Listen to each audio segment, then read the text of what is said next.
Hi guys, welcome back. As the 8th of September, VHS has dropped all new content featuring some core changes, a new map, and most importantly, a new monster. In this video, I'll do a quick overview of the content, some of the quality of life changes for Monster, and then some tips for going against Deathwire and playing on the new map, the Eviscerator. The release of Deathwire has been hyped up for a very long time by the community, but the other content was a very welcome surprise too. As reminders, we were invited to have a first look, and immediately I was blown away. But seeing how everything panned out from the trailer into the demo gameplay we were shown, and then into being able to playtest, was nothing short of amazing. To start, we have the new monster, Deathwire, an unstoppable killing machine gone rogue. For the sake of simplicity, I'll just do abilities only, no mutation or perks, because most players probably won't be running those yet. Like all of the monsters, Deathwire also has the abilities. The first one is Death Drift, so you go into a drift mode which increases Deathwire's movement speed by 20%, while in drift mode attacking using Death Drift for 0.66 seconds will switch Deathwire back to assault mode. It cannot be used for 2 seconds after hitting a teen, but it can be used to change modes while in the banished state. This mode is kind of trippy to go against, but when a Deathwire is coming out of Death Drift, from my POV, it seems a little difficult to turn them for a split second, making them easy to spin as teen. However, it is fantastic for evading teen attacks such as outrunning base infernal eye speed and base shock sphere speed. The second one is Voltage Vise. After focusing for 0.85 seconds, Deathwire will fire an energy pulse and a cone out to 18 meters that will afflict all active teens in that shockwave for 2.6 seconds and overcharge for 7 seconds. It has a cooldown of 15 seconds and cannot be used for 7 after hitting a teen. During the shock status, teens will be slowed and cannot perform most actions, and then during the overcharge status, teens cannot be affected by another blast, and up to 2 can be stored at a time, but it cannot be used while in drift mode. So if you are close enough at times, you can successfully turn out and dodge these shocks. You should time these well and make sure to use them to get disrupts off before a teen can run you into an ambush. That's what I find it's best for. Last, we have Beam Matrix. After focusing for 1.2 seconds, Deathwire will be able to sweep a targeted area with a sensor, and then all active teens in that sensor area will be exposed for 3 seconds. It has a cooldown of 22 seconds and cannot be used for 10 seconds after hitting a teen. This is a little tricky too, but you can be scanned across the map from anywhere. So this is up, down, left, right, it does not matter. But don't panic, just be aware. And honestly, I haven't seen many Deathwire players take advantage of this, but typically I like to go to a corner of a map and scan inwards and really get some value.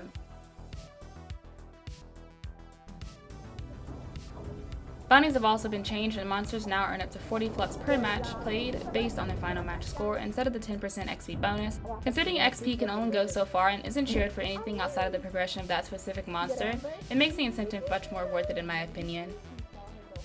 A new status has also been added to the game, Busted.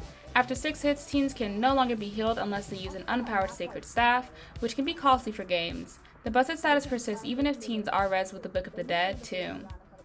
This stops those frustrating matches that can be long and drawn out because teens could binge multiple chompies, get multiple resets off, and body blocks on that basis. I've had games that have lasted 30 to 40 minutes, and even as Monster, I've had games that have been over 30 hits, and they are very, very boring. And on the teen side, it can be very, very boring too. So hopefully this cuts a lot of that interaction out. The Book of the Dead also now spawns only after a teen has died, which makes it so that teens cannot just have it ready immediately if they happen to find it earlier on in the match. There have been a number of times myself when I've played Monster, and I think I've applied pressure by getting a teen out, only for them to pop right back up. It was really frustrating.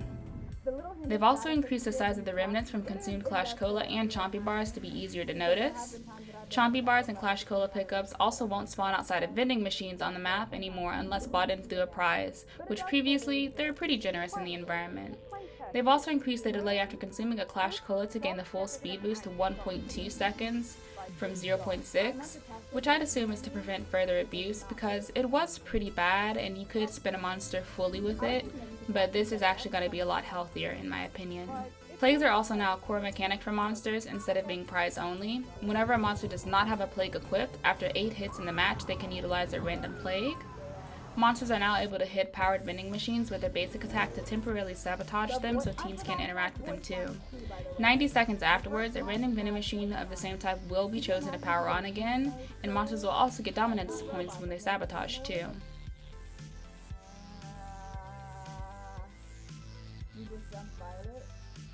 Y'all did not.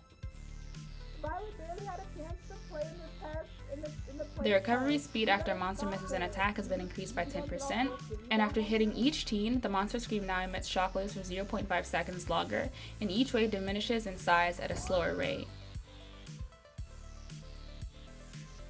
For Hotel Stigmas, burn stations have been moved to the caretaker office to the back alley. Purify stations have been moved from the arena room to the trophy room. A purify station has been moved in the front of the bar to the back, and respawn locations have also been updated. I'd assume these were added because it was a little hard to patrol these stations at times for Monster. And then on High School, the objects in the garden storage room now provide for better coverage for Monster. And then lastly, the Eviscerator is huge, but has very outlined sections of the map and pretty discernible areas, so don't worry. You'll get the hang of it eventually like I did. And if it looks like a vault, it probably is a vault because there are so many vaults on that map. They've also tweaked Werewolf.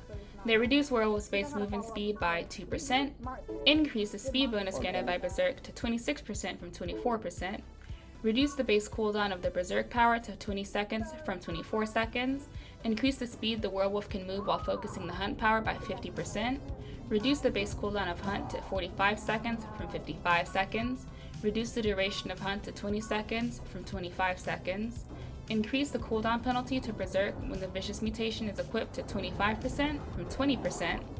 Grim has also been redesigned. The upsides are now to decrease the focusing time required to use Berserk by 50% and increase the cooldown of Berserk by 15%. The downside is that an active Berserk will cancel when Howl is used. Lastly, the heart sticker has now been added back to the inventory of all teens and monster players. This is such a small thing, but I remember in the closed beta they had the heart, and then when it came to early access, it was gone. I had no idea why, but it's such a cute thing, but instead of having it be a purplish black, it is now a super vibrant red, which is so adorable, and I love spamming it everywhere. That's it. Thank you guys so much for watching. I do really appreciate it. Typically I do make Dead by Daylight content for both my streams and YouTube, but I am trying to incorporate a lot more VHS, and I think I'm going to start that with streams first. Usually you can catch me live every single day except for Monday, and I do switch over to VHS at about 1 to 2 p.m. CT. So hopefully I will see you guys there, and see you guys next time. Thank you. ボディチェックを受けた時にちょっと借りてきたんです。